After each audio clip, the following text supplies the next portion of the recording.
அஸ்ஸலாமு அலைக்கும் வரஹ்மத்துல்லாஹி வபரகாத்துஹு. நிறைய பேர் பதிலே சொல்லலையே. வலைக்கும் ஸலாம் வரஹ்மத்துல்லாஹி வபரகாத்துஹு. அல்ஹம்துலில்லாஹி ரப்பில் ஆலமீன் வஸ்ஸலாத்து வஸ்ஸலாம் அலா ரசூலிஹில் கரீம் அம்மா பஅத். قال الله تبارك وتعالى في كلامه القديم وفي الفرقان المجيد. أعوذ بالله من الشيطان الرجيم. بسم الله الرحمن الرحيم. إن أول بيت وضع للناس للذي ببكة مباركا وهدى للعالمين فيه آيات بينات مقام إبراهيم ومن دخله كان آمنا ولله على الناس حج البيت من استطاع إليه سبيلا. صدق الله ومولانا العظيم. قال نبينا صلى الله عليه وسلم الحجاج والعمار وفد الله. وقال رسول الله صلى الله عليه وسلم أيضا ما بين بيتي ومنبري روضات الجنة. فقال رسول الله صلى الله عليه وسلم كبار المدينة شفاء من كل داء أو كما قال عليه والصلاة والسلام. அளவற்ற அருளாளனும் நிகரற்ற அன்புடையவனுமாகிய எல்லாம் வல்ல அல்லாஹுவின் திருநாமத்தால் போற்றி துவங்குகிறேன். கண்மணி நாயகம் முத்து முஹம்மது முஸ்தபா ரசூலுல்லாஹி ஸல்லல்லாஹு அலைஹி வஸல்லம் அன்னாருடைய ஷஃபாத்தை பெறக்கூடிய பாக்கியத்தை மறுமையிலும் அன்னாருடைய துவாவை பெறக்கூடிய பாக்கியத்தை இம்மையிலும் வல்ல ரஹ்மான் நாம் அனைவர்களுக்கும் நசீபாக்கி தருவானாக. ஆமீன் யா ரப்பல் ஆலமீன். ஹாஜிகளை வழி அனுப்ப வந்த நாமும் இன்ஷா அல்லாஹ் அடுத்த வருடமோ இன்னும் சில வருடமோ வழி அனுப்பி வைக்கப்படக்கூடிய இறை விருந்தாளிகளாக ஆகுவதற்கு அல்லாஹு தஆலா தௌஃபீக் செய்து அருள் புரிவானாக. சபையிலே அமர்ந்திருக்கக்கூடியவர்கள் யாரெல்லாம் இறை இல்லமான கஅபாவை பார்க்கவில்லையோ அல்லாஹ் அந்த நசீபை, சிறப்பான நசீபை அனைவர்களுக்கும் அல்லாஹ் தந்து அருள் புரிவானாக. நமக்கும் தந்தருள்வானாக, நம்முடைய சந்ததிகளுக்கும் அல்லாஹ் தந்து அருள் புரிவானாக என்று துவா செய்தவனாக சிறப்புமிகு மக்கா ஜாஃபர் ஹஜ் அண்ட் உம்ரா சர்வீஸ், அந்த சர்வீஸிலே செல்லக்கூடிய ஹாஜிகளுக்கான ஹஜ்ஜி வழிகாட்டி பயிற்சி முகாம் சிறப்பாக நடைபெற்றுக் கொண்டிருக்கின்றது. அல்லாஹுடைய அருளால் கால் நூற்றாண்டுகளுக்கும் மேலாக தமிழகத்திலே சிறப்பான முறையில் ஹஜ் உம்ரா ஷரீஃபை செய்து வந்து கொண்டிருக்கக்கூடிய மக்கா ஜாஃபர் ஹஜ் சர்வீஸ் மேடையில் ஹாஜியார் அவர்கள் வீட்டிருக்கின்றார்கள். பன்னூற்றுக்கணக்கான முஅத்தமிரீன்களை ஹஜ்ஜாஜிகளை தமிழகத்திலிருந்தும் மட்டுமல்லாமல் தமிழ் கூறும் உலகமெங்கும் வாழக்கூடிய ஹாஜிகளை எல்லாம் அழைத்து சென்று பல ஹாஜிகளுடைய துவாவை பெற்ற ஹாஜியார் அவர்கள். அல்லாஹ் அவர்களுக்கு நீண்ட ஆயுளையும் நிறைவான செல்வத்தையும் அல்லாஹ் தருவானாக. 2007 நான் சவுதியில் இருக்கும் பொழுது, அப்பொழுது அங்கிருந்து உம்ரா செல்லும் பொழுதே சில ஹஜ்ஜி டிராவல்ஸ்களை மட்டும்தான் அங்கே மக்கா மதினாவிலே ஹாஜிமாக்களுடைய மக்கானாவில் பார்க்க முடியும். அந்த ஆரம்ப வரிசையிலே அந்த ஹஜ் அண்ட் உம்ரா சர்வீஸினுடைய துவக்கத்திலே ஆரம்பிக்கப்பட்ட ஹஜ் சர்வீஸ் தான் மக்கா ஜாஃபர் என்ற இந்த சிறப்பான ஹஜ் சர்வீஸ். இந்த கால் நூற்றாண்டுகளுக்கும் மேலாக சிறப்பாக நடைபெற்று ஹாஜியார் ஜாஃபர் ஹாஜியாரை அடுத்து அவருடைய மகனார் அன்சாரி பாய் அவர்கள் இன்னும் சிறப்பான முறையில் அப்டேட்டாக இந்த ஹஜ் சர்வீஸை நடத்தி வந்து கொண்டிருக்கின்றார்கள். மற்றும் நான் இந்த இடத்தில் பேசுவது அவர்களை புகழ்வதற்கு அல்ல, மாறாக சென்ற ஆண்டு மதினாவிலே இந்தியாவிலிருந்து வரக்கூடிய டிராவல்ஸிலேயே கடந்த 5 வருஷமாக எந்த ஒரு ரிமார்க்கும் இல்லாமல் ஹாஜிகளை அழைத்து வந்து சிறப்பான முறையில் அழைத்து சென்ற டிராவல்ஸ்களுடைய பட்டியலில் இந்தியாவிலிருந்து வந்த ஹஜ் அண்ட் உம்ரா சர்வீஸ்ல மக்கா ஜாஃபர் ஹஜ் சர்வீஸ் தான் சிறப்பாக விளங்கி இருக்கிறது என்று சொல்லி மதினாவிலே வைத்து அருமை சகோதரர் அன்சாரி பாய் அவர்களுக்கு ஒரு அவார்டு கொடுத்திருக்கிறார்கள். மாஷா அல்லாஹ், எல்லாம் அல்ஹம்துலில்லாஹ் சொல்லாம நல்ல சிறப்பான முறையிலே அவர்கள் இந்த சர்வீஸை நடத்தி கொண்டிருக்கின்றார்கள். முகஸ்துதிக்காக சொல்லவில்லை. அது மட்டுமல்லாமல் அந்த ஹஜ் சர்வீஸிலே சிறப்பான முறையிலே அது அன்சாரி பாயை பற்றி நான் நிறைய சொல்லணும். சமீபத்தில் பொதுவாக ஒரு ஹஜ் அண்ட் உம்ரா சர்வீஸ் நடத்தக்கூடிய ஓனர்கள் எப்படி இருப்பாங்கன்னு சொன்னா, தன்னுடைய ஹஜ் அண்ட் உம்ரா சர்வீஸ்ல வரக்கூடிய ஹாஜிகளை மட்டும்தான் தனி கவனம் எடுத்து அவர்களுக்காக கிட்மத் செய்வார்கள். ஆனால் அன்சாரி அவர்கள் எப்படி என்று சொன்னால், சமீபத்தில் இந்த டெல்டா மாவட்டத்திலிருந்து வரக்கூடிய 600 சில்லற ஹஜ்ஜி கமிட்டியின் மூலமாக வரக்கூடிய ஹாஜிகளுக்கெல்லாம் மெடிக்கல் கேம்ப் நடந்தது. மெடிக்கல் காலேஜில் சர்வீஸ் நடத்தக்கூடியவர்கள் ஹஜ்ஜி கமிட்டியின் மூலமாக செல்வதற்குண்டான கிதுமத்தை யாரும் செய்ததாக நான் பார்த்ததில்லை. ஆனால் அந்த ஹஜ்ஜி கிதுமத் சர்வீஸிலே அன்சாரி பாய் அவர்கள் தன்னை இணைத்துக் கொண்டு அந்த ஹாஜிகளுக்கும் சிறப்பான முறையிலே கிதுமத் செய்தது மட்டுமல்லாமல் பிரைவேட் ஹாஜிகளுக்கு ஒரு வாரத்துக்கு முன்னாடி, ஒரு 2-3 வாரத்துக்கு முன்னாடி பிரைவேட் ஹாஜிகளுக்கு மட்டும் மெடிக்கல் கேம்ப் நடந்தது. அவன் பெரிய சாதாரணமாக நம்முடைய ஹஜ்ஜி டிராவல்ஸ்ல வரக்கூடியவங்களுக்கு மட்டும் தான் நம்ம கேர் எடுத்து இங்க இருக்கக்கூடியவங்க வந்தாங்கன்னா அவங்களுக்கு அன்ஃபிட் ஆச்சுன்னா எப்படி அப்படின்னு சொல்லி ஃபிட் பண்றதுக்கு உண்டான பேச்சுவார்த்தைகள் முயற்சி செய்யலாம். ஆனால் அன்சாரி பாய் அவர்கள் அந்த ஒரு வாரம் முழுக்க அங்கே இருந்து அந்த அந்த ஹஜ் சர்வீஸ் ஓனரே வந்திருக்க மாட்டாரு. அதன் மூலமாக வரக்கூடிய ஹாஜி அங்க வந்து அவர் பெரிய பிரச்சனையில மாட்டிட்டு இருப்பாரு. ஒருத்தர் அப்படிதான் ஹீமோகுளோபின் ரொம்ப குறைவாக இருக்குன்னு சொல்லி ரிஜெக்ட் பண்ணிட்டாங்க. நாட் ஃபிட் ஃபார் டிராவல்ஸ் அப்படின்னு சொல்லி டாக்டர் எழுதி கொடுத்துட்டாங்க. அவருக்கு போராடி அவர் எங்கேயோ இருக்கிறார். அது மட்டும் இல்லாம தான் கடைக்கு வராம வேற கஸ்டமருக்கு, வேற கடைக்கு வரக்கூடிய கஸ்டமரை எந்த உணரும் கவனிக்க மாட்டாங்க. ஆனா அன்சாரி பாய் அவர்கள் வேற, அதாவது தஞ்சாவூர்லயே இருக்கிறாரு, அவர் வேற டிராவல்ஸ்ல புக் பண்ணிட்டு போறாரு. புதுக்கோட்டையிலயோ மெட்ராஸ்லயோ புக் பண்ணிட்டு போறாரு. அவருக்கு ஒரு பிரச்சனை என்று சொன்னாலும் அன்சாரி பாய் அவர்கள் அங்கே நின்றதுதான் அவருடைய நற்குணத்தை நான் பார்க்க முடிந்தது. அப்போ இவர் வந்து நம்ம ஊர்ல இருக்கிறாரு, நம்ம கிட்ட புக் பண்ணாம எங்கேயோ மெட்ராஸ்லயே புக் பண்ணிட்டு போறாரே என்ற அந்த சின்ன வருத்தம் கூட இல்லாமல் அவர் சொன்ன ஒரே வார்த்தை ஹஜ்ரத் வஃப்துல்லா, அல்லாஹ்வுடைய விருந்தாளிகள் என்று எல்லா ஹாஜிகளுடைய அந்த தொலைநோக்கு பார்வையோடு அந்த ஹாஜிகளுக்கு உண்டான கிதுமத்தை சிறப்பான முறையில் நம்முடைய அன்சாரி பாய் அவர்கள் செய்தார்கள். அல்லாஹ் தஆலா அவர்களுக்கு நீண்ட ஆயுளையும் நிறைவான செல்வத்தையும் அல்லாஹ் தருவானாக. இன்னும் தொன்று தொட்டு இந்த நிறுவனம் சிறப்பான முறையில் நடைபோட வேண்டும். அல்லாஹ் தஆலா அதற்கு அருள் புரிவானாக. அவர்களுக்கும் அவருடைய குடும்பத்தார்களுக்கும் பலமான வாழ்க்கையை அல்லாஹ் தஆலா தந்து அருள் புரிவானாக. அடுத்து இந்த ஹஜ் சர்வீஸிலே ரெகுலராக சென்று கொண்டிருக்கக்கூடிய மகதி ஹசரத் இருக்கிறார்கள், நம்முடைய ஹசரத் உஸ்தாத் காஜா ஹசரத் இருக்கிறார்கள், அலி ஹசரத் இருக்கிறார்கள். அவங்கெல்லாம் சொன்னாங்க சிறப்பு பயான் அப்படிலாம் கிடையாதுங்க. என்னுடைய சின்ன கருத்துக்களை மட்டும் சொல்கிறேன். அனுபவசாலிகள் நிறைய இங்கே இருந்து கொண்டிருக்கின்றார்கள். இப்போ நமக்கு தேவையான ஒரு விஷயம் என்னன்னு சொன்னா, செல்லக்கூடிய நேரத்தில் அந்தந்த காலத்தில் அப்டேட்டாக என்னென்ன ரூல்ஸ் அண்ட் ரெகுலேஷன் வருதோ அந்த மாதிரி ஹாஜிகள் நம்மை மாற்றிக்கொள்ளக்கூடிய ஒரு சூழல் இருக்கிறது. வெறுமனே ஆலிம் ஓதிவிட்டோம், பயான் செய்து விட்டோம் என்பதால் உங்களுக்கு ஹஜ் உம்ராவுடைய விளக்கத்தை நான் சொல்லிவிட முடியாது. காரணம், இப்படிதான் ஒரு ஹஜ்ரத்து ஹஜ் உம்ரா விளக்கம் புக்குன்னு சொல்லி இந்த மாதிரி ஒரு அரபியில பிரபலியமான ஒரு கிதாப் எழுதுற ஒரு முஸன்னிஃப். அந்த காலத்துல காபத்துல்லாவுடைய போட்டோலாம் பார்க்க முடியாது. காபத்துல்லாவை முதல்ல போட்டோ எடுத்து அந்த போட்டோகிராஃபியை வந்து உலகத்துக்கு அறிமுகப்படுத்தியவர்னு சொல்லி ஒரு வரலாற்றிலே பதிவு செய்யப்பட்டிருக்கிறார். அவர் ஒரு 40-75 வருஷத்துக்கு முன்னாடி காபத்துல்லாவுக்கு மக்காவுக்கு வரவங்க மட்டும்தானே காபாவை பார்க்க முடியுது. வராத எத்தனையோ பேர் பார்க்காம ஏங்கிட்டு அங்கே இன்னைக்கு எல்லாம் Facebook, WhatsApp எல்லாமே நவீன காலங்கள் வந்துருச்சு, போட்டோ வந்துருச்சு. இதெல்லாம் ஒரு 60-70 ஆண்டுகள் தானே. அதுக்கு முன்னாடி போட்டோகிராஃபி எல்லாம் இல்லாத காலகட்டத்தில் எல்லோரும் மக்காவை புகைப்படத்திலாவது பார்க்க வேண்டும் என்று எடுத்தவருடைய வரலாற்றிலே பதிவு செய்யப்பட்டிருக்கிறது. அப்போ அந்த மாதிரி காலத்துல போட்டோகிராஃபி எல்லாம் இல்லாத ஒரு காலத்துல ஒரு அரபி படித்த ஒரு மேதை ஒரு புத்தகத்தை ஹதீஸ், குர்ஆன் ஹதீஸின் அடிப்படையில் எழுதியிருக்கிறார். எங்க போகணும், மினாவுக்கு தங்க வேணும், அரஃபாவுக்கு போகணும்ன்ற அற்புதமான ஒரு வழிகாட்டி குர்ஆன் ஹதீஸின் அடிப்படையில் உம்ரா செய்வது எப்படி, ஹஜ் செய்வது எப்படி அப்படின்னு சொல்லி ஒரு புத்தகத்தை எழுதிட்டார். எழுதி அவர் குர்ஆன் ஹதீஸை படிச்சாரு, அதனால எழுதினார். ஆனா அவர் வந்து உம்ராவுக்கோ ஹஜ்ஜுக்கோ போகல. அப்படி போகாத போது அவருக்கு ஒரு வாய்ப்பு கிடைச்சது. அவர் உம்ரா ஹஜ்ஜுக்கு போனாராம். முதல்ல யாருக்கா நீங்களும் பேசல, யார் போனா நீங்களும் சொல்லல. அடுத்தடுத்து நம்ம இது பயான் இல்ல, ஒரு கருத்து பரிமாற்றம் தான். யாரு ஹஜ் உம்ரா எப்படி செய்வது என்று அரபியில எழுதி சிரியா, ஓமன், கத்தார், ஜோர்டான் போன்ற அரபிகள் தான் அந்த புக்கை கொண்டுட்டு தான் போவாங்க. ஆலிம் இருப்பதை போன்ற ஒரு புக்குன்னு வச்சுக்கோங்களேன், அவர் எழுதின புக்கு. அதை வச்சு அவங்க உம்ரா ஹஜ் செஞ்சாங்க. அந்த எழுதினவரே ஒரு தடவை ஹஜ்ஜுக்கு போனாரா, போயிட்டு அங்க நிக்கிறாரு. அவர் காபத்துல்லாவையும் பார்த்திருக்க வாய்ப்பு இல்லை, போட்டோகிராஃப் இல்லாத காலம் அது. வேணுமென்றால் கையில வரைஞ்சதை பார்த்திருக்கலாம். அவரையும் யாருக்கும் தெரியாது, அவருடைய போட்டோவும் யாருக்கும் தெரியாது. அவரு உம்ராவுக்கு முதல்ல சென்று காபத்துல்லா வேடிக்கைன்னு பார்த்துட்டே இருக்கிறார். எங்கடா இருக்கு, அஜ்ருல் அஸ்வதுல இருந்து ருக்குனுல் யமான்ல இருந்து சுற்ற துவங்குறோம். இப்போ பச்சை விளக்கு போட்டிருக்கிறாங்க, அதுல இருந்து துவங்கணும் நமக்கு சொல்லிடுவோம். அவர் அப்படியே பார்த்து வேவேன்னு முழிக்கிறாரு. அவர் புதுசா வேவேன்னு முழிக்கிறத பார்த்து பக்கத்துல வந்தவர் சொன்னாரா, என்ன ஹஜ்ஜிக்கு புதுசா? ஆமா அப்படின்னாராம். யாரு? புத்தகத்தை எழுதின முஸன்னிஃப் ஆலிம்.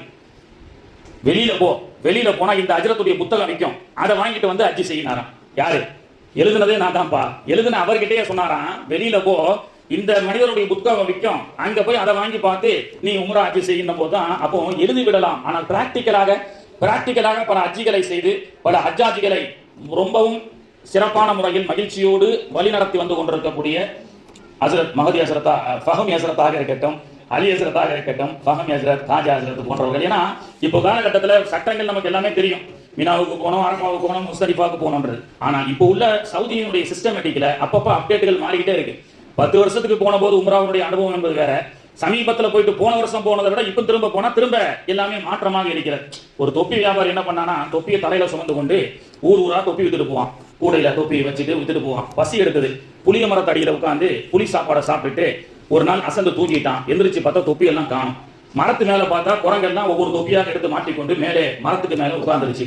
இவனுக்கு ஒண்ணுமே புரியல, என்னடா குரங்கெல்லாம் மரத்துக்கு மேல தொப்பியை போட்டு உட்காந்துருச்ச, என்ன செய்யறது அப்படின்னு சொல்லி யோசனை பண்ணிக்கிட்டே இருந்தான். கல்ல தூக்கி அடிச்சான், குரங்கும் கல்ல தூக்கி அடிச்சிரு. கையை ஓங்கினான், குரங்கும் ஓங்கிச்சு. ஒண்ணு புரிஞ்சுக்கிட்டான், நம்ம செய்யறதையே திருப்பி செய்யுது. அதே மாதிரி இவனுடைய அந்த நுண் அறிவால் என்ன செஞ்சான், அவரிடத்துல இருக்கக்கூடிய ஒரு தொப்பி எடுத்து தூக்கி வீசினான். குரங்கு என்ன பண்ணிச்சு, தன்னுடைய தலையில இருந்து தொப்பியை தூக்கி வீசிருச்சு எல்லாத்தையும் கீழே. எல்லாம் வந்தது எடுத்துட்டு போயிட்டான். இது இந்த அனுபவம் அவனுக்கு ஒன்று வந்தது. கடைசியா அவன் இறந்து போகக்கூடிய காலத்துல பையன் இடத்துல அந்த வியாபாரத்தை ஒப்படைச்சிட்டு, மகனே என்னுடைய தொப்பி வியாபாரத்தை நீ பாத்துக்க, என்னுடைய கடைசி காலத்துக்கு பிறகு இந்த தொழிலை நீ ஃப்ளோட் பண்ணி கொண்டு போன்னு சொல்லி அவன் என்ன பண்ணான், தன்னுடைய மகனை கூப்பிட்டு, ஏன்பா இந்த மாதிரி வியாபாரத்துல நிறைய விஷயங்கள், நுட்ப அறிவுகள், அனுபவங்கள் வேணும். இந்த மாதிரி ஒரு நாள் நீ தொப்பி கொண்டு போகும்போது பசி எடுத்து புளிய மரத்துக்கு அடியில புளி சாதம் சாப்பிட்டுட்டு தூங்குவேன். குரங்கு எல்லாம் தொப்பியை கொண்டு போய் மேல வச்சுக்கும். தூங்கி எந்திரிச்சு பார்த்தா தொப்பி இருக்காது, மேல பார்த்தா குரங்கு மாட்டி இருக்கும். குரங்கு நீ செய்வதை போன்றே செய், அதுவும் செய்யும், தொப்பியை தூக்கி வீசு, தொப்பியை வீசிடும் சொல்லி இந்த ஒரு அனுபவத்தை அந்த பையனுக்கு சொல்லி கொடுத்துட்டார். அப்போ அந்த பையன் அதே மாதிரி தொப்பி வித்துட்டு போகும்போது ஒரு நாள் பசி எடுக்கும் போது புளிய மரத்துக்கு அடியில புளி சாதத்தை சாப்பிட்டு படுத்துட்டான். எந்திரிச்சு பார்த்தா அப்பா சொன்ன மாதிரியே தொப்பி எல்லாம் கூடையில காணும். மேல பார்த்தா குரங்கெல்லாம் மாட்டிட்டு இருந்தது. சரி, நமக்கு தான் அப்பா நுட்பத்தை சொல்லி கொடுத்துருக்காருன்னு சொல்லி கல்ல தூக்கி போட்டான், அதுவும் கல்ல தூக்கி போட்டுது. கையை ஓங்கினா அதுவும் கையை ஓங்கிச்சு. தொப்பியை தூக்கி கீழே போட்டான், அது தொப்பியை தூக்கி கீழே போடல.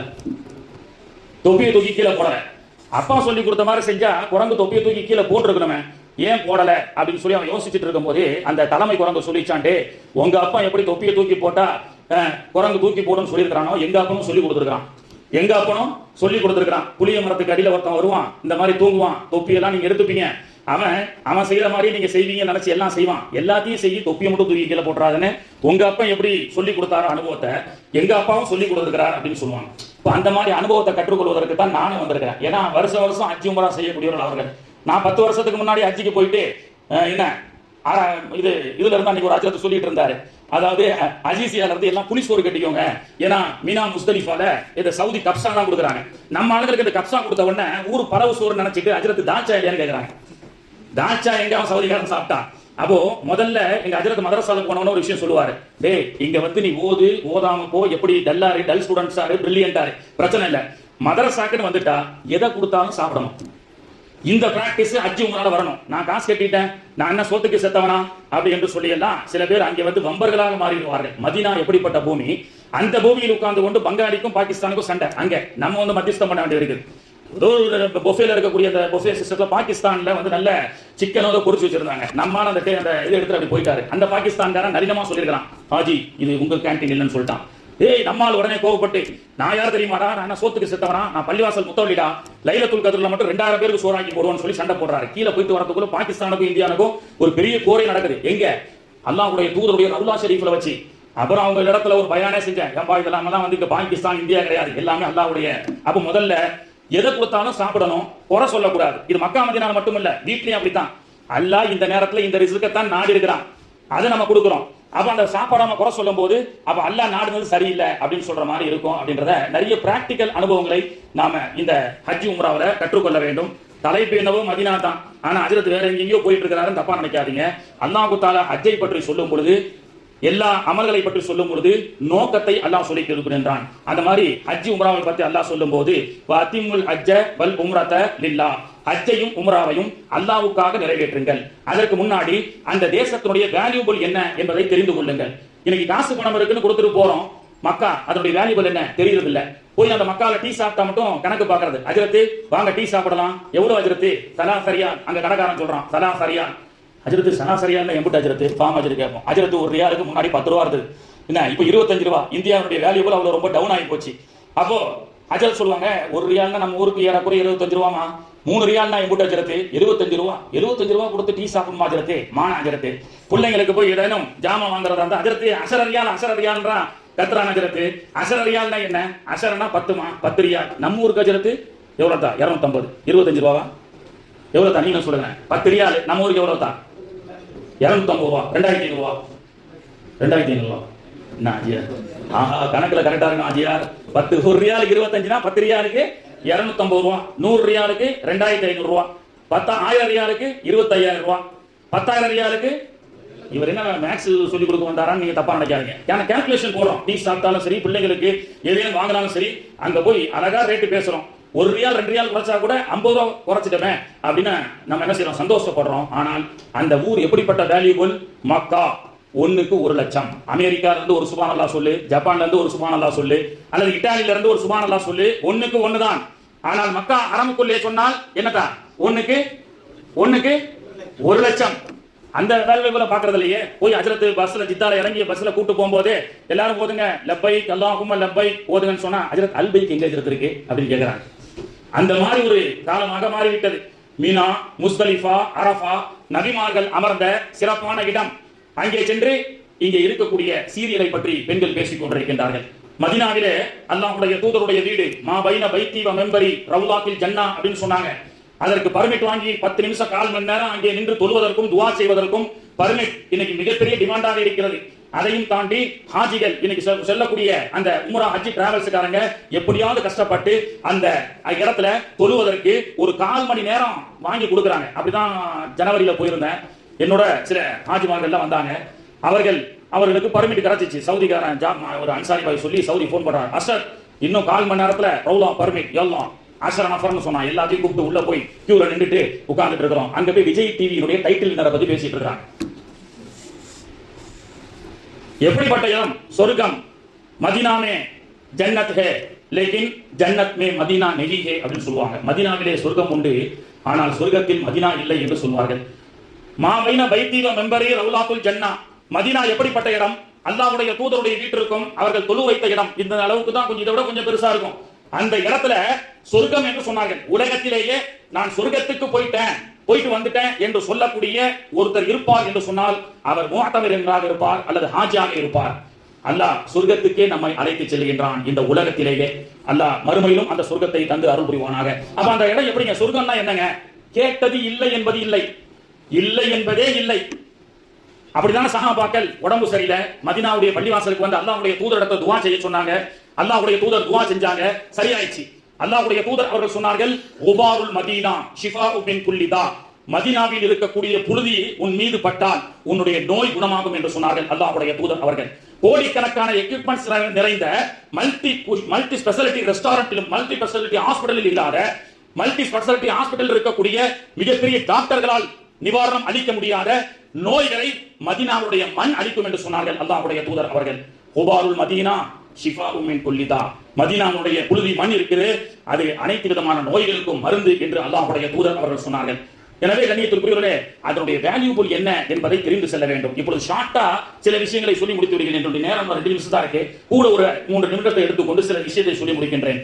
உங்களுக்கு ஹஜ்ஜிக்கு போறீங்க, எவ்வளவு ஜோடுகள் அட்டன் பண்றீங்க. இந்த ஹஜ்ஜி என்பது என்னன்னு சொன்னா 3 அழைப்புங்க. இந்த 3 அழைப்பு விடுத்தவர்களுடைய வீட்டிற்கு நீங்கள் செல்ல போகிறீர்கள். யார் அழைச்சா? லப்பைக்குன்னு சொன்னா என்ன? நான் வந்து விட்டேன், இதோ வந்து விட்டோம். அட்டனன்ஸ்ல வாத்தியார் பேரை சொல்றாரு, அசதுல்லா லப்பை இதோ வந்து விட்டோம்னு சொல்லி. அந்த மாதிரி நாம என்ன சொல்றோம்? அங்க போயிட்டு லப்பை அல்லாஹும்ம லப்பை லப்பை லா ஷரீக லக லப்பை இதோ ஆஜராகி விட்டோம் இணை வைக்காத நிலையில. 3 அழைப்பு. 1, அல்லாஹ் காபத்துல்லாவை இப்ராஹிம் அலைஹிஸ்ஸலாம் அவர்களை கட்டுமானம் செய்து விட்டு இப்ராஹிமே வாத்தின் ஃபின்னாஸ் அலைங்கன்னு அல்லாஹ் சொன்னான். நமக்கு எல்லாம் தெரியும். 5000 வருஷத்துக்கு முன்னாடி அவங்க அழைச்சாங்க. ஆலமே அருவாகல நாம எல்லாம் லப்பை சொல்லிட்டோம். அதனால அல்லாஹ் நாடிட்டான். நாம் எல்லாம் இப்ப ஹஜ்ஜிக்காக உம்ராவுக்காக செல்கின்றோம். இப்ப அல்லாஹ் அழைச்சான். யாரை வச்சு அழைச்சான்? சொல்லுங்க ஹாஜியா, சொல்லுங்க. யாரை வைத்து அழைத்தான்? யாரை வைத்து? இப்ராஹிம் அலைஹிஸ்ஸலாம் வைத்து அழைச்சான். இப்ப அல்லாஹ்வுடைய அழைப்புக்கு பதில் என்ன? அவனுடைய இல்லத்துக்கு போயிட்டோம். என் வீட்டுக்கு நீங்க கூப்பிட்டா யார் வீட்டுக்கு வருவீங்க? என் வீட்டுக்கு நீங்க வருவீங்க. அந்த மாதிரி அல்லாஹ்வுடைய வீட்டுக்கு நீங்க போறீங்க. அல்லாஹ்வுடைய அழைப்புக்கு ஏற்ப காபாவை துஆ செய்றீங்க, காபத்துல்லாவை தவாஃப் செய்றீங்க, சஃபா மர்வா ஓடுறீங்க. அல்லாஹ்வுடைய அழைப்புக்கு நீங்க பதில் சொல்லி விட்டீர்கள். தட் இஸ் த பேர் ஆஃப், அதுதான் that is the name of உம்ரா. அல்லாஹ்வுடைய அழைப்பு என்னாச்சுதா? முடிஞ்சு போச்சு. உம்ரா என்று சொன்னால் நெருங்குதல், ஹஜ்ஜி என்று சொன்னால் நாடுதல். அப்ப நெருங்கி அல்லாஹ்வுடைய அழைப்பு 1. அந்த அழைப்புக்கு நீங்க உம்ராவை ஃபினிஷ் பண்ணிட்டீங்க. அல்லாஹ்வுடைய அழைப்பு முடிஞ்சு போச்சு. அடுத்து யார் அழைச்சிருக்கா? ஹாஜிமா சொல்லுங்க. இப்ராஹிம் அலைஹிஸ்ஸலாம் கூப்பிட்டுருக்காங்களா இல்லையா? அவங்க வீட்டுக்கு போகணுமா இல்லையா? ஒரு ஊருக்கு போறீங்க, ஒரு விருந்தாளியா போறீங்க, ஒருத்தருடைய வீட்டுக்கு போயிட்டீங்க. அதுக்கு என்ன செய்யணும்? இன்னொரு விருந்தாளி இருக்கிறாங்க, அவங்க வீட்டுக்கு போகணுமா இல்லையா? அல்லாஹ்வுடைய பிரதிநிதியான கலீலுல்லாவான இப்ராஹிம் அலைஹிஸ்ஸலாம் வீட்டுக்கு போறீங்க. அதுதான் மீனா. பிற 8 அன்று எங்க போறீங்க? லப்பைக்கு ஹஜ்ஜுன்னு சொல்லி இப்ராஹிம் அலைஹிஸ்ஸலாம் வீட்டுக்கு போறீங்க. முதல்ல அல்லாஹ்வுடைய வீட்டுக்கு போனீங்க, அல்லாஹ் கூப்பிட்டான், உம்ரா செஞ்சீங்க, முடிஞ்சு போச்சு. இப்ராஹிம் அலைஹிஸ்ஸலாம் வீட்டுக்கு போகணுமா இல்லையா? அதுதான் மீனா. மீனாவுல ஒரு பள்ளிவாசல் இருக்கு, கைஃப். அல்லாஹ் அந்த பள்ளிவாசலிலே சென்று தொழக்கூடிய பாக்கியத்தை தருவானாக. அது 7 நாள் மட்டும் தான் திறந்திருக்கும், மற்ற நாட்கள் எல்லாம் பூட்டி தான் இருக்கும். அந்த பள்ளிவாசல் எப்படிப்பட்ட இடம் தெரியுமா? வேல்யூபிள் தெரியணும். 70 நபிமார்கள் கால் பதிந்து வந்து தொழுத இடம்னு சொல்றாங்க. இந்த மீனாவுடைய பகுதி தான் இப்ராஹிம் அலைஹிஸ்ஸலாமுடைய வீடு. இப்ராஹிம் அலைஹிஸ்ஸலாமுடைய வீட்டுக்கு போயிட்டீங்க. ஹஜ்ஜை நம்ம ஷார்ட்டா புரிஞ்சுக்கிறதா இருந்தா சுருக்கமா சொல்லிடுறேன். ஏன்னா மெயின் விளக்கம் ஹஜ்ரத் அவங்க சொல்லிருக்காங்க. ஷார்ட்டா சொல்றேன். இப்ராஹிம் அலைஹிஸ்ஸலாமுக்கு 90 வயசு வரைக்கும் குழந்தை இல்லையா? 90 வயசுக்கு பிறகு அல்லாஹ் குழந்தையை கொடுத்தானா? குர்ஆனுடைய வரலாறு. கனவு காண்றாங்க. அந்த குழந்தைய ஒரு 9 வயசான பிறகு அறுத்து பலியிடுமாறு கனவு காண்றாங்க. அந்த கனவு 3 நாளா காண்றாங்க. அது அல்லாஹ்வுடைய கட்டளையான ஊர்ஜிதப்படுத்துவதற்கு ஒரு இடத்துல வந்து ரெகுலரா துஆ செய்றாங்க. அந்த இடம் தான் அரஃபா. வீட்டுல கனவு காண்றாங்க, 3 நாள் கனவு காண்றாங்க மகனை அறுத்து பலியிடும்படி. இந்த கனவு அல்லாஹ்வுடைய கட்டளையான ஊர்ஜிதப்படுத்துவதற்காக பிறை 9 அன்னைக்கு அரஃபாவுக்கு இப்ராஹிம் அலைஹிஸ்ஸலாம் வராங்க. வந்து யா அல்லாஹ் இது உன்னுடைய கனவா, நீ விட்ட கட்டளையா அப்படின்னு சொல்லி ஊர்ஜிதப்படுத்துறாங்க. எந்த இடம்? அரஃபா. எல்லா நபிமார்களும் கால் பதிந்த இடம். அல்லாஹ்வுடைய தூதர் அவர்கள் இறுதி ஹஜ்ஜிலே சொல்கிறார்கள், அரஃபா இது எப்படிப்பட்ட இடம் தெரியுமா? ஆதிபிதா ஆதம் அலைஹிஸ்ஸலாம் இருந்து எல்லா நபிமார்களும் அந்த கால் பதிந்த இடம்.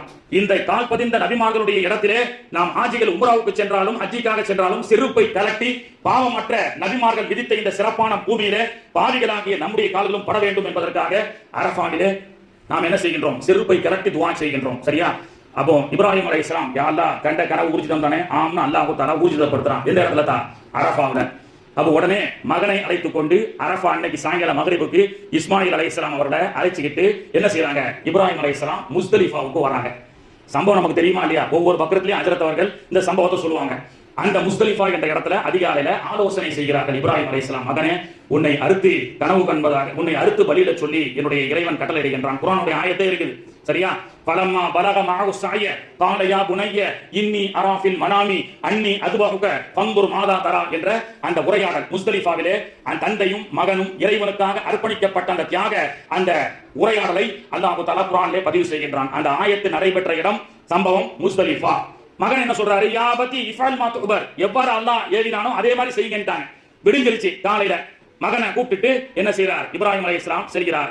செல்லும் பொழுது ஷைத்தான் மனித ரூபத்தில் வருகின்றான். ஷைத்தான் வந்து உன்னுடைய தந்தை உன்னை அறுத்து பலியிட சொல்கின்றார் என்று அவருடைய உள்ளத்திலே ஊசலாட்டத்தை ஏற்படுகின்றான். சிறுவராக இஸ்மாயில் அலைஹிஸ்ஸலாம் கற்களை கொண்டு எரிகின்றார். அதுதான் ஷைத்தானுக்கு கல் எறிகின்றோம். இன்றும் அந்த இடத்துல இப்ராஹிம் அலைஹிஸ்ஸலாம் இஸ்மாயில் அலைஹிஸ்ஸலாம் அறுக்க போனாங்கல்ல, அறுக்க மறுத்ததல்ல, அந்த இடத்தையும் காட்டுவாங்க உங்களுக்கு. அந்த இடத்துல இன்னும் இருக்கு. அப்ப ஷார்ட்டா என்னன்னு சொன்னா, இப்ராஹிம் அலைஹிஸ்ஸலாம் கனவு பண்றாங்க, மினாவுல வந்து துஆ செய்றாங்க. அரஃபாவுல மகனை அழைத்துக் கொண்டு அந்த இரவு முஸ்தலிஃபாவிலே ஆலோசனை செய்கிறார்கள். மகனையும் அழைத்துக் கொண்டு மகன் சம்மதத்தோடு என்ன செய்கின்றார்கள்? அவர்கள் அழைத்து செல்லும் பொழுது அந்த ஷைத்தான் வழிமறிக்கின்றான். ஷைத்தானுக்கு இஸ்மாயில் அலைஹிஸ்ஸலாம் கல் எறிகின்றார். அந்த வரலாற்று தியாக வரலாற்றை அல்லாஹ் தஆலா வதரக்னா அலைஹி ஃபில் ஆகிரீன், இது உலகம் அழியும் வரை நீங்கள் செய்த அந்த தியாகத்தை நான் அமலாக வைத்திருக்கின்றேன். இதுதான் ஹஜ்ஜி.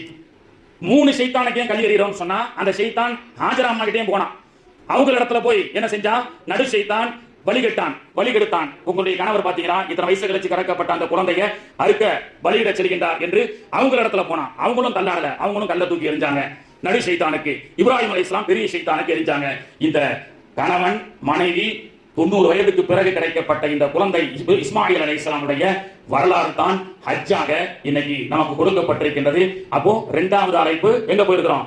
இப்ராஹிம் அலைஹிஸ்ஸலாமுடைய வீட்டுக்கு போனோம். அவங்க நடந்த அந்த 3 நாட்களுடைய அந்த தியாக வரலாற்றை நாம அமல் செய்கின்றோம். 3வது ஒரு அழைப்பு இருக்கு. இந்த 2 வரலாற்றையும் சொல்லிக் கொடுத்த கதாநாயகர் அல்லாஹ்வுடைய தூதர் ரசூலுல்லாஹி ஸல்லல்லாஹு அலைஹி வஸல்லமுடைய அந்த அழைப்பு இருக்குல்ல, அதுதான் மதீனா. அந்த அழைப்புக்கும் செல்ல வேண்டும். இந்த 3 அழைப்புக்கு தான் நீங்க போறீங்க. அல்லாஹ்வுடைய அழைப்பை பதில் கொடுக்கும் வண்ணமாக உம்ரா, இப்ராஹிம் அலைஹிஸ்ஸலாமுடைய அழைப்பை ஏற்று அவருடைய வீட்டுக்கு சென்று அவர்கள் செய்த தியாக வரலாற்றுக்கு நீங்கள் அங்கே செல்ல போகிறீர்கள். பிறகு அல்லாஹ்வுடைய தூதர் முஹம்மது ரசூலுல்லாஹி ஸல்லல்லாஹு அலைஹி வஸல்லம் அவர்களுடைய ரவுலாவுக்கு மதீனாவுக்கு சென்று அல்லாஹ்வுடைய தூதர் அவர்களை சந்திக்க போகின்றீர்கள். அல்லாஹ் அழைச்சாம் போயிட்டோம். ஆனால் அல்லாஹ்வும் ரசூலும் நம்மை பார்த்தார்களா? நீங்க கூட்டத்துல ஒரு 40 லட்சம் 50 லட்சம் பேர்ல நீங்க போயிட்டீங்க. ஆனால் அல்லாஹ்வுடைய கவனமும் அல்லாஹ்வுடைய தூதருடைய கவனமும் உங்கள் மீது பட்டுவிட்டதா? அல்லாஹ்வுடைய தூதர் அவர்கள் உங்களை கொண்டு பொருந்திக் கொண்டார்களா என்பதை நாம் தெரிந்து கொள்ள வேண்டும். ஏனென்றால் கண்ணியத்திற்குரியவர்களே, நேரம் கடந்து கொண்டிருக்கின்றது. ஒரே ஒரு சரித்திரத்தை மட்டும் சொல்லி முடித்துக் கொள்கின்றேன். உமர் ரலியல்லாஹுடைய ஆட்சி காலகட்டத்திலே எல்லா ஆட்சிகளும் பல ஊர்களில் இருந்து வருவார்கள். இந்த விசா பாஸ்போர்ட் சிஸ்டமேட்டிக் ஃபுல்லா உமர் ரலியல்லாஹுடைய ஆட்சி காலத்துல தான் வந்தது. உமர் ரலியல்லாஹு என்பவர்கள் உலகத்தில் 3/4 பாகம் ஆட்சி செய்கின்றார்கள். அப்படி வெளியூர்களில் இருந்து ஹஜ் செய்ய வரக்கூடிய ஆட்சிகளை எல்லாம் உமர் ரலியல்லாஹு என்பவர்கள் சிப்பாய்களுக்கு ஒரு கட்டளை இருந்தார்கள். யார் என்னன்னு சொன்னா, யமன் தேசத்திலிருந்து வரக்கூடிய ஹாஜி குழுக்கள் எல்லாம் ஓரம் கட்டணும். அந்த யமன் தேசத்திலிருந்து வரக்கூடிய ஹாஜிகள்ல உவைஸ் என்ற பெயருடையவர் இருந்தால் அவரை நீங்கள் நிப்பாட்டி என்னிடத்தில் அழைத்து வாருங்கள் என்று உமர் ரலியல்லாஹு என்பவர்கள் சொன்னார்கள். ஒவ்வொரு வருஷமும் ஹஜ்ஜுக்காக ஹாஜிகள் வராங்க. யமன் தேசத்திலிருந்து வரக்கூடிய ஹாஜிகள்ல உங்கள உவைஸ்னு ஒருத்தர் வந்திருக்கிறாரா அப்படின்னு கேட்பாங்க. இல்லை அப்படி யாரும் வரலன்னு சொன்ன உடனே யமன் தேசத்து வாசிகளுக்கு எல்லாம் ஹஜ்ஜை என்ன செய்வாங்க? செய்ய விட்டுருவாங்க. ஒரு வருஷம் வந்தது. அந்த சிப்பாய்கள் எல்லாம் உமர் ரலியல்லாஹு அன்ஹு அவர்கள் வந்து யமன் தேசத்திலிருந்து வந்திருக்கிறீர்களா, உங்களிலே உவைஸ் என்று சொல்லக்கூடிய யாரேனும் இருக்கிறாரா என்று கேட்க, அப்பொழுது அந்த வந்திருக்கப்பட்ட அந்த யமன் தேசவாசிகள் ஆம் வந்திருக்கின்றார்கள், ஹலீஃபா உமர் அவர்கள் விசாரிக்கக்கூடிய அளவுக்கு வந்திருக்கக்கூடிய உவைஸ் ஒன்றும் பெரிய ஆள் கிடையாது, அவர் எங்களோட எடுபடியா வந்திருக்கிறார், எங்களுக்கு எங்களுடைய கூட்டத்துல ஒட்டகத்துடைய சாணத்தை அல்வதற்கும் ஒட்டகத்தை பராமரிப்பதற்கும் எங்களுக்கு உணவு சமைத்து கொடுப்பதற்கும் ஒரு அடிமை வந்திருக்கிறார். அந்த உவைஸ் அவர் மினாவுக்கு ஓரத்துல எங்களுடைய ஒட்டகத்தை எல்லாம் மேய்க்க விட்டிருக்கின்றோம் என்று கேட்க, அந்த ஒட்டகம் மேய்க்கக்கூடிய அந்த இடத்திற்கு அந்த அடிமையை தேடி உமர் ரலியல்லாஹு அன்ஹு அவர்கள் செல்கிறார்கள். சென்று ஹல் அந்த உவைஸ், உன்னுடைய பெயர் உவைஸா என்று கேட்டார்கள். உமர் ரலியல்லாஹு செல்லும் பொழுது உவைஸ் ரலியல்லாஹு அன்ஹு அவர்கள் ஒட்டகத்துடைய சாணத்தை அள்ளிக் கொண்டிருந்தார்கள். உடலெல்லாம் அழுக்கு துர்நாற்றத்தோடு அழுக்கு படிந்த ஆடையை அணிந்திருந்தார்கள். உமர் ரலியல்லாஹு கேட்டாங்க, உங்கள் பெயர் உவைஸா? ஆம், என் பெயர் உவைஸ் தான். உன்னுடைய தந்தை பெயர் இதுவா? ஆம் என்று சொன்னார். உன்னுடைய தாய் பெயர் இதுவா என்று கேட்டார்கள். எல்லாம் ஊர்ஜிதப்படுத்ததற்கு பிறகு செய்தனா உமர் ரலியல்லாஹு அன்ஹு அவர்கள் அந்த அழுக்கு படிந்த அந்த உவைஸ் அடிமையை கட்டி தழுவினார்கள், கைகளை முத்தமிட்டார்கள். ஒட்டகத்துடைய சாணத்தை அள்ளிய அந்த கையை உமருடைய உதடு முத்தமிடுகிறது. யார்? ஹலீஃபா உமர் ரலியல்லாஹு அன்ஹு அவர்கள். உமர் ரலியல்லாஹு அன்ஹு அவர்கள் சஹாபாக்களுக்கு சொன்னார்கள், இவர் யார் தெரியுமா? அருமை நாயகம் ரசூலுல்லாஹி ஸல்லல்லாஹு அலைஹி வஸல்லம் அவர்கள் ஹயாத்தோடு இருக்கும் பொழுது யமன் தேசத்திலே உவைஸ் என்று இருக்கின்றார், அவர் வந்தால் என்னுடைய ஸலாத்தை சொல்லுங்கள், அவர் வந்தால் எனக்காக துஆ செய்ய சொல்லுங்கள் என்று நீங்கள் சொல்லுங்கள் என்று சொல்லி அனுப்பிய உவைஸ் தான் ஒரு அடிமையாகத்தான் வந்தார். நாம் எல்லாம் அல்லாஹ்வுடைய தூதருக்கு ஹயாத் இருக்கும் பொழுது பெருமானார் அவர்களை தேடி அஸ்ஸலாத்து வஸ்ஸலாமு அலைக்க யா ரசூலல்லாஹ் என்று சொல்கின்றோம். ஆனால் உவைஸ்க்கு எப்படிப்பட்ட பாக்கியம் கிடைத்தது தெரியுமா? உவைஸ் வந்தால் என்னுடைய ஸலாத்தை சொல்லுங்கள், நீங்கள் அனைவரும் உவைஸுடைய துஆவை நாடுங்கள் என்று அல்லாஹ்வுடைய தூதர் அவர்கள் சொல்லி சென்றார்கள் என்று சொன்னால், என்னிடத்தில் பணம் காசு இருக்குது, நான் அடிமை, நான் ஹஜ் கமிட்டியில வந்திருக்கிறேன், நான் லக்ஸரியா 10 லட்சம் கொடுத்து வந்திருக்கிறேன் என்பது இங்கே விஷயம் அல்ல. தக்வா. சென்ற வாரம் மனம் வலிக்குதுங்க. சென்ற வாரம் ஒருத்தர்கிட்ட கேட்டேன், இந்த மாதிரி உங்க நண்பர் ஹஜ்ஜிக்கு போறாருன்றாரு, எல்லாம் ஜோடுகள்ல கலந்துக்கிறாருன்னு சொன்னா, சமீபத்தில் ரிலீஸ் ஆன படத்துக்கு போயிருக்கிறான்னு சொல்றாங்க. ஹஜ்ஜிக்கு புக் பண்ணிட்டு போன வாரம் சினிமாவுக்கு போயிட்டு வந்த மாதிரி எனக்கு வந்து ஹஜ்ஜி உம்ரா என்பது ஏதோ ஒரு பிக்னிக்காக என்னோட ஒருத்தர் உம்ராவுக்கு வந்தார். ஹஜ்ரத் ஏன் உம்ராவுக்கு வந்தது தெரியுமா? கொடைக்கானல் பிள்ளைங்களை ஸ்கூல்ல கொடைக்கானல் ஊட்டிக்கு போனாலே 3 லட்சம் 4 லட்சம் வருது. அது பேர் கிடையாது. 1 லட்சம் கொடுத்து ஒரு ஆளுக்கு நான் உம்ராவுக்கு வந்துட்டேன், ஊர்ல போய் சொல்லிக்கிறாங்க உம்ராவுக்கு வந்தேன்னு சொல்லி. இந்த மாதிரி தான் இன்னைக்கு வந்து பிக்னிக்காக நினைத்துக் கொண்டிருக்கின்றோம். யார் எத்தனை கோடி கொடுத்து போனீங்க என்பது முக்கியம் அல்ல. மதீனாவுக்கு செல்லும் பொழுது ஹஜ்ரத் அவர்கள் சொல்வதை போன்று குறைந்தது 10,000 ஸலவாத்துக்களை ஓதிவிட்டு அல்லாஹ்வுடைய தூதரை சந்தியுங்கள். அப்பொழுதுதான் அல்லாஹ்வுடைய தூதருடைய கவனம், அவருடைய துஆ உங்களுக்கு கிடைக்கும் என்பதை சொல்லிக் கொண்டு ஹஜ்ரத் அவர்களை சொன்னதை போன்று ஆன்மீக ரீதியாக நாம் இந்த ஹஜ்ஜிக்காக தயார் ஆக வேண்டும், அல்லாஹ்வுக்காக செய்ய வேண்டும். அல்லாஹ் தஆலா தௌஃபீக் செய்து அருள் புரிவானாக. கொடுத்த நேரத்தை விட அதிகமாக எடுத்துக்கொண்டதற்கு நான் மன்னிப்பு கேட்டுக்கொள்கின்றேன். இன்ஷா அல்லாஹ் செல்லக்கூடிய ஹாஜிகள் இன்ஷா அல்லாஹ் எங்களுக்காக இங்கே இருக்கக்கூடிய எல்லோருக்காகவும் நீங்கள் துஆ செய்யுங்கள். ஏனென்றால் நபிகள் நாயகமே ஹாஜிகளுடைய துஆவை நாடி ஹஜ்ஜிக்கு செல்லக்கூடிய உம்ராவுக்கு செல்லக்கூடிய ஹாஜிகள் இடத்துல லா தன்சௌனா மின் துஆயிக்கும், உங்களுடைய துஆல என்ன சேர்த்துக்க மறந்துடாதீங்க அப்படின்னு நாயகமே அவர்கள் சொல்ல, என் போன்ற பாவிகள் எல்லாம் ஏமாத்திரம். எனவே அனைவரும் எல்லா துஆக்கள் கபூலாக்கப்படக்கூடிய நேரத்தில் நமக்காக, நம்முடைய மஹல்லாவுக்காக, நம் தேசத்தினுடைய நலனுக்காக, குறிப்பாக போர் மூடலாக இருக்கக்கூடிய உலகமெங்கும் இருக்கக்கூடிய சூழல் தணிஞ்சு எல்லோரும் அமைதியாக வாழ்வதற்காக துஆ செய்யுங்கள். மதீனாவுக்கு சென்றால் இந்த பாவிகளுடைய ஸலாத்தை அஸ்ஸலாத்து வஸ்ஸலாமு அலைக்க யா ரசூலல்லாஹ் என்று தெரிவித்துக் கொள்ளுங்கள். அல்லாஹ் தஆலா தௌஃபீக் செய்து அருள் புரிவானாக. செல்லக்கூடிய ஹாஜிகள் ஆரோக்கியத்தோடு திரும்பக்கூடிய பாக்கியத்தை அல்லாஹ் தஆலா தந்து அருள் புரிவானாக. வாய்ப்பளித்த மக்கா ஜாஃபர் பயானுக்கு மட்டுமல்ல உம்ராவுக்கும் நிறைய வாய்ப்புகளை கொடுத்து உங்களை போன்ற ஹாஜிகளை வழிநடத்தி செல்வதற்குண்டான வாய்ப்புகளை நிறைய தருகின்றார்கள். அல்லாஹ் இன்னும் சிறப்பான முறையில் இந்த மக்கா ஜாஃபர் ஹஜ் சர்வீஸ் சிறந்து விளங்கிட இன்னும் 100,000 முஅத்தமிரீன்களையும் ஹஜ்ஜாஜிகளையும் மனநிறைவோடு அழைத்து செல்லக்கூடிய பாக்கியத்தை தந்து அருள் புரிவானாக. வாக்ரத் ஆவானா அல்ஹம்துலில்லாஹி ரப்பில் ஆலமீன். அஸ்ஸலாமு அலைக்கும் வரஹ்மத்துல்லாஹி வபரகாத்துஹு.